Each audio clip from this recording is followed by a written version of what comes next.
नमस्कार, आप देख रहे हैं द ट्रुथ टीवी और ये है वैदिक सीरीज का एक और भाग। आज हम बात करेंगे उत्तर वैदिक काल के भौगोलिक स्थलों, उस समय के समाज, रीति रिवाज और अर्थव्यवस्था के बारे में। पिछली वीडियो में हमने बताया कि उत्तर वैदिक काल के आर्यों ने किस प्रकार लोहे और आग का प्रयोग करके गंगा के आसपास के क्षेत्र को खेती योग्य बनाया। उत्तर वैदिक साहित्य नर्मदा, गंधक और चंबल जैसी नदियों के बारे में बताता है। उत्तर वैदिक साहित्य उस समय के भारत को मुख्यतः 3 भागों में विभाजित करता है, जिसमें उत्तर भारत को आर्यवत, मध्य भारत को मध्य देश और दक्षिण भारत को दक्षिण पट कहा गया। उत्तर वैदिक काल का साहित्य विभिन्न प्रकार की जनजातियों के बारे में बताता है, जिनमें गंधारी, कंबोज और केकेयास थे। दक्षिण पट में उस समय सतवाहनास, विदर्भ और निषाद मुख्य जनजातियां थी।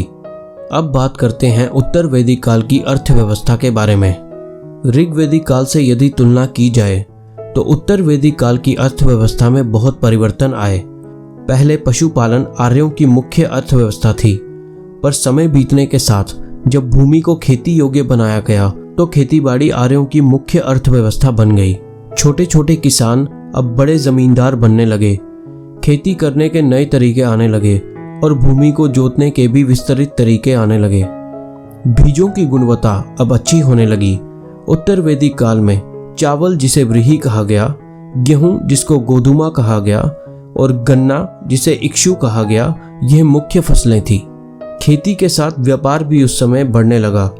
उत्तर वैदिक आर्य समुद्री रास्तों से भी व्यापार करना जानते थे। हालांकि उस समय एक निर्धारित सिक्कों की व्यवस्था नहीं थी, पर कुछ सिक्के जिनका उल्लेख उस काल में आता है उनमें निष्का, सतमाना और कृष्णाला थे। निष्का का वजन 300 से 20 रति तक होता था। उस समय के लोग जीविका कमाने के लिए जो काम करते थे उनमें सिलाई करने वाले बुनकर, नाई, रथकार, सोनार, लोहार, धोबी आदि मुख्य थे। चांदी का प्रयोग इस काल में अधिक मात्रा में होने लगा और चांदी के आभूषण उस समय के आर्य पहनते थे। रथकार जो मुख्यतः शूद्र होते थे, उनका समाज में बहुत महत्व था, क्योंकि अच्छे रथ ही युद्धों में विजय और पराजय निश्चित करते थे। उस समय की कर व्यवस्था भी विस्तृत हो चुकी थी। भाग और बलि के साथ अब शुल्क जैसे नए कर भी आ गए थे। यातायात के साधनों में बैलों और घोड़ों के द्वारा खींचे जाने वाले रथ, हाथी और नावें आदि आती थी। आइए अब बात करते हैं उत्तर वैदिक काल के समाज के बारे में। उत्तर वैदिक काल में सबसे अधिक परिवर्तन उस समय के समाज में हुआ। वर्ण व्यवस्था कैसे जाति व्यवस्था में बदल गई और समाज का एक नया स्वरूप कैसे सामने आया, आइए जानते हैं। वर्ण व्यवस्था में लोगों का ब्राह्मण, क्षत्रिय, वैश्य या शूद्र होना जन्म पर निर्भर नहीं करता था। जो शिक्षा देता था उसे ब्राह्मण कहा जाता था, जो युद्ध लड़ता था उसे क्षत्रिय कहा जाता था, जो व्यापार करता था उसे वैश्य कहा जाता था। पर उत्तर वैदिक काल में जब रीति रिवाज और यज्ञ अधिक मात्रा में होने लगे तो ब्राह्मणों को समाज में अधिक महत्व होने लगा। इसी प्रकार बड़ी बड़ी जमीनों पर राज्य बनने लगे तो उनकी सुरक्षा करना क्षत्रियों का धर्म बन गया, इसलिए क्षत्रियों को भी समाज में महत्वपूर्ण स्थान मिल गया। अब ये 2 जातियां बहुत शक्तिशाली हो गई और साथ मिलकर समाज को चलाने लगी। वैश्य और शूद्रों की स्थिति उत्तर वैदिक काल में अच्छी नहीं थी।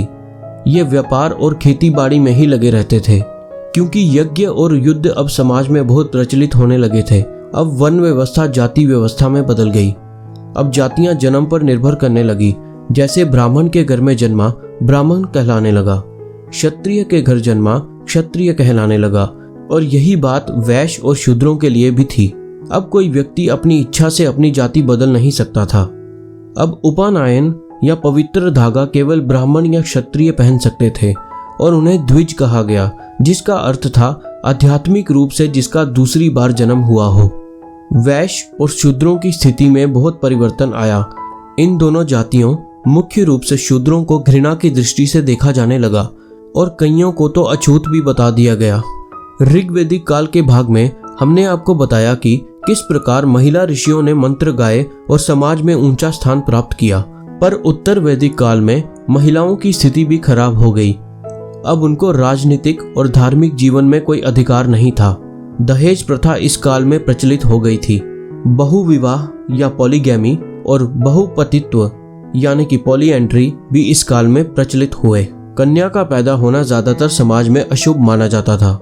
शिक्षा अब केवल 2 जातियों तक ही सीमित रह गई, जिनमें धर्म, वेदों के मंत्र, दर्शन शास्त्र आदि की शिक्षा ज्यादातर दी जाती थी। उत्तर वैदिक काल में आश्रम व्यवस्था प्रचलित हुई, जो समाज का मुख्य भाग बन गई। आश्रम व्यवस्था जीवन को जन्म से लेकर मृत्यु तक कैसे जिया जाए उसके बारे में बताती है। इस व्यवस्था में 4 आश्रम आते हैं, जिनमें ब्रह्मचार्य, गृहस्थ, वानप्रस्थ और संन्यास आश्रम आते हैं।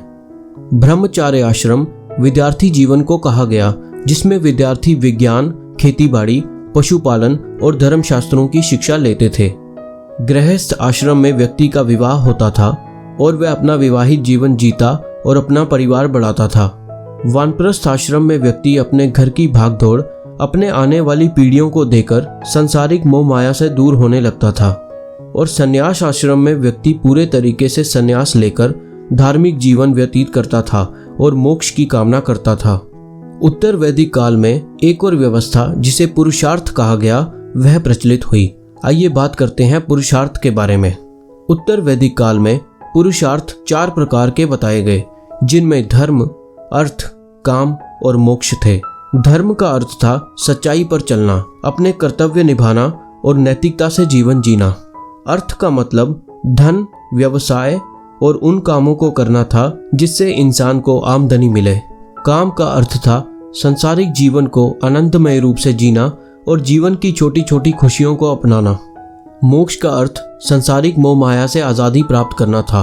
कई जगहों पर मोक्ष को जीवन और मरण के जाल से बाहर निकलना कहा गया है और कई जगहों पर मोक्ष को स्वयं पर काबू रखना और अत्यंत ज्ञान की प्राप्ति को भी कहा गया है।